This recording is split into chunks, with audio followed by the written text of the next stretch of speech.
I've been wanting to make a follow-up video on this subject for a long time now.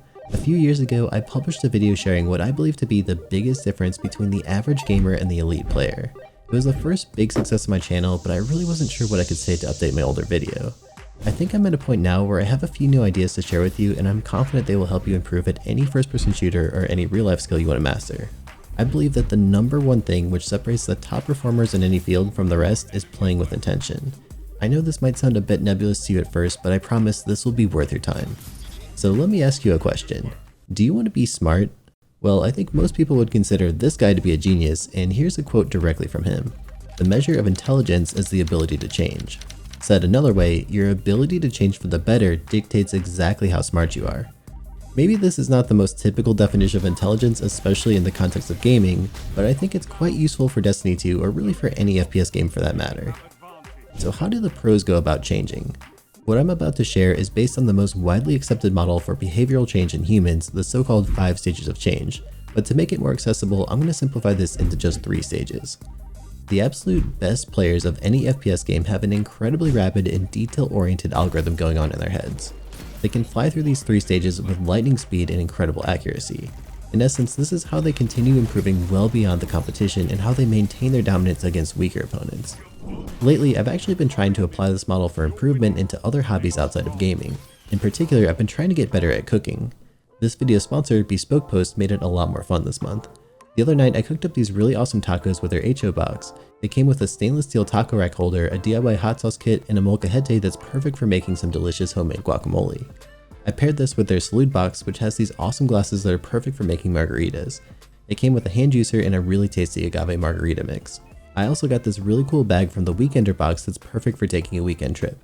Every month as a Bespoke Post member, you get access to some amazing products like these, and there's a preference quiz you fill out to help them pick out the perfect boxes for you. Every box is around $70 in retail value, but it only costs you $49, and you can preview your box before it gets shipped out. You can always choose to swap to a different one or just skip that month entirely for no charge. You only pay for what you want.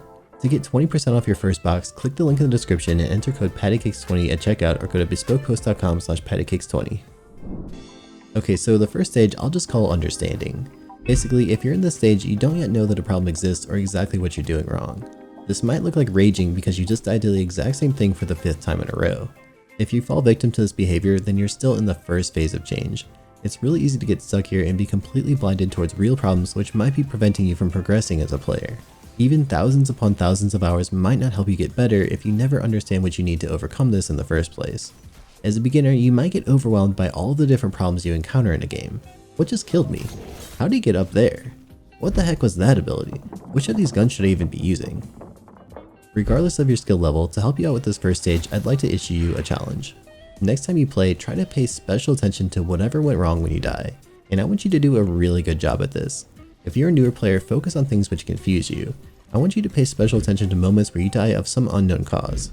Maybe it's a gun that you've never seen before, or an ability that you've never tried out. Maybe it's a combination of perks on a gun that absolutely melted you faster than you expected, or some weird position that you didn't even know enemies could access. Take a mental note of everything that surprised you.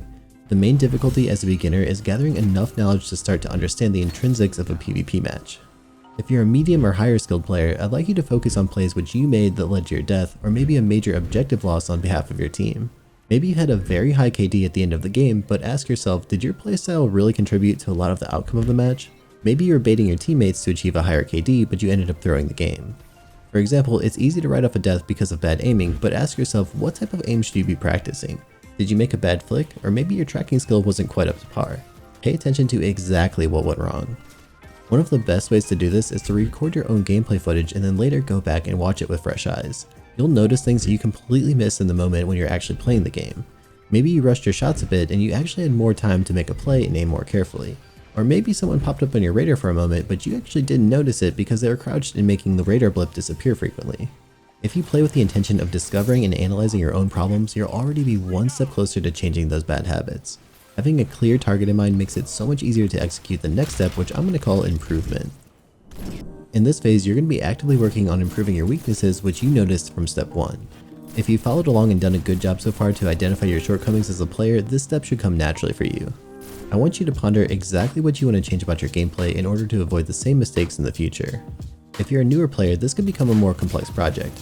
For example, getting good aim certainly isn't something that just happens overnight, and it'll probably take you quite a few months and many hundreds of kills to become better than your opponents. But it starts with recognizing your own patterns and noticing when you've missed shots and learning how to correct them. Maybe you're consistently over-flicking when you're switching to a target, or maybe you try to spam your shots just a bit too fast for your own ability to correct your aim before you take your next shot. Another common problem area for beginners is a concept called game sense. It's basically having an innate understanding of what's about to happen before it actually takes place in the game. It's like a sixth sense for understanding the flow of a game and mastering the ability to predict the future based on patterns that you've observed. But this is also where playing with intention strikes back once again. Your improvement can be massively accelerated if you play with the right specific intention of improving your weaknesses. In terms of aim skill, you might want to invest some time in an aim trainer like Kovacs or AimLab and get a routine going, or even just spend some focus time pretending that PvE enemies are actually PvP threats and work on landing every single shot while you're executing some evasive movements. In case you didn't know, I'm primarily a mouse and keyboard player these days, and before every single gaming session I'll spend at least 10 to 15 minutes of doing some aim training drills to get my aim warmed up. It makes a massive difference in my gameplay. Regardless of the wonky netcode and questionable aim assist mechanics these days, most of the time the better aimer is going to win even in a game like Destiny 2. Sure, the contribution of aim to your overall skill level might be slightly lower than in some other games, but it's still a vital aspect to becoming a well-rounded player.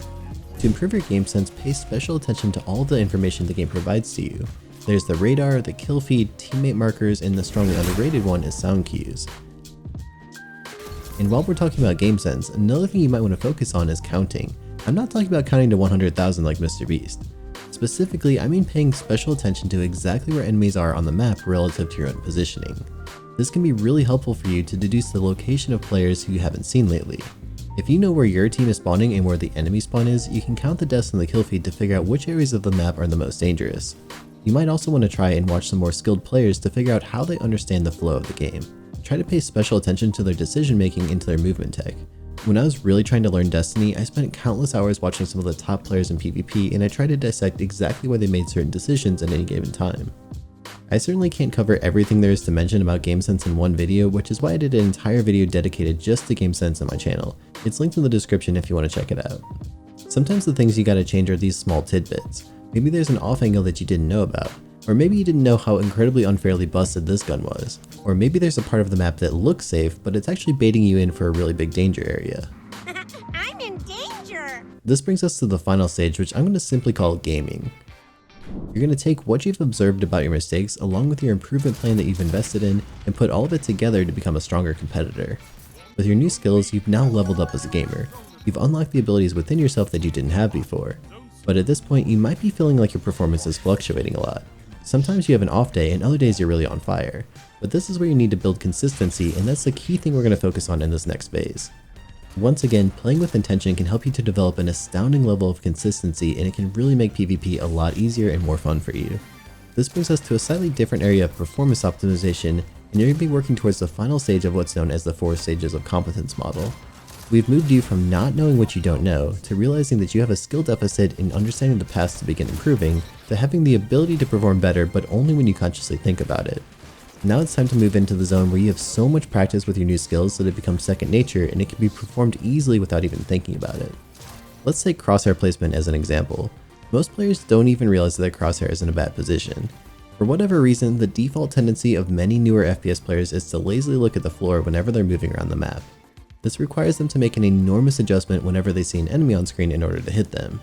As you learn about the concept of crosshair placement, you start to understand that you need to pay special attention to wherever the enemies tend to cross through pathways on your screen. Their heads will almost always be at the same level unless they slide or jump into the room. With this new knowledge, you can start to consciously aim at head level around corners every time you play. You'll be amazed at how much things like sniping become easier since you've already done 99% of the aiming job before you even see an enemy. And with enough practice, this becomes second nature and you'll do it every single game without even thinking about it. I'm going to share with you a couple of tips and tricks on how to make sure you're always playing your best and developing consistency every time you enter PvP. One of the most practical exercises to set you on the path to improvement is to pick a set loadout of weapons on your character which you'll take with you into all types of PvP.